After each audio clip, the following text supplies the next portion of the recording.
Salut à tous, vous faites bien de me recevoir chez vous et bienvenue dans ce nouvel tutoriel consacré à la simulation des projets en électrotechnique. Dans cette nouvelle vidéo, nous allons voir comment fonctionne en simulation le démarrage direct. Alors, sans plus tarder, nous devions commencer. Cliquez là et appuie sur le sectionneur porte fusible de la ligne de puissance. Voilà. Une fois appuyé là, appuie sur le sectionneur porte fusible de la ligne de commande.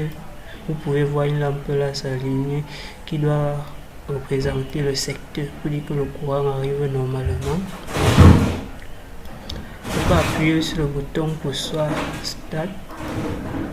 Vous pouvez voir là le moteur tourner, une lampe qui signale le fonctionnement, la marche du moteur. Vous pouvez voir ça fonctionne normalement. Appuyez sur le bouton stop, le moteur s'arrête.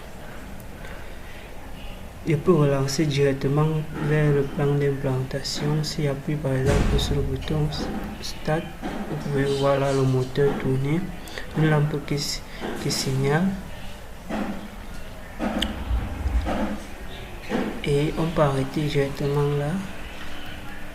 Voilà, ça a arrêté. Et maintenant nous avons une seconde lampe, cette lampe qui va signaler le défaut. Donc s'il y a par exemple un problème dans le montage, il doit s'alimenter pour signaler le défaut. Regardez par exemple si je simule un court-circuit, vous allez voir cette lampe signaler, ça signale le défaut. Et l'usager peut revenir cliquer plusieurs fois dessus. Alors, lorsque je clique là, le défaut s'active, je peux relancer. Vous pouvez voir le moteur tourner.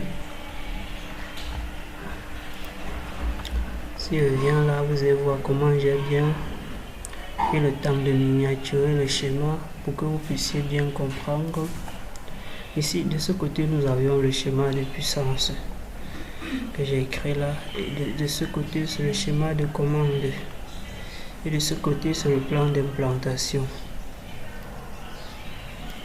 Vous pouvez voir là, comme j'ai pris le temps d'écrire, cette lampe, ça va signaler la marche.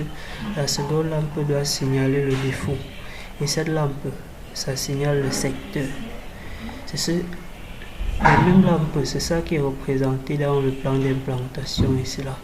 Vous pouvez voir orange qui va signaler le fonctionnement, rouge qui signale le défaut. Lorsqu'il y a un problème dans l'installation, le vert qui représente le secteur. Donc lorsque l'usager actionne sur le sectionneur porte fusible, vous allez voir cette lampe s'alimenter pour dire que le courant arrive, pour dire que le courant circule dans notre installation normalement. Vous voyez, j'ai pris le temps de bien numéroter.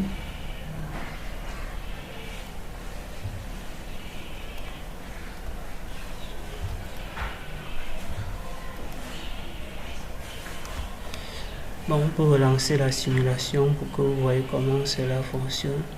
J'appuie là. J'appuie sur le sectionneur porte fusible de la ligne de puissance. J'appuie sur le sectionneur porte fusible de la ligne de commande. Une fois appuyé, vous pouvez voir une lampe qui signale la présence du secteur. Appuyez sur le bouton Start pour mettre en marche le moteur. Et appuie sur le bouton Stop pour mettre en arrêt le moteur. Je peux toujours revenir dans le schéma d'implantation. Appuie sur le bouton Start pour mettre en marche le moteur. Appuie sur le bouton Stop pour mettre en arrêt le moteur. Donc c'est un peu comme ceci que cela fonctionne. Alors si c'est la première fois pour vous de regarder ma chaîne, likez, abonnez-vous, activez la cloche de notification pour ne pas rater à nos prochains contenus. Je vous donne rendez-vous dans un prochain tuto. Merci.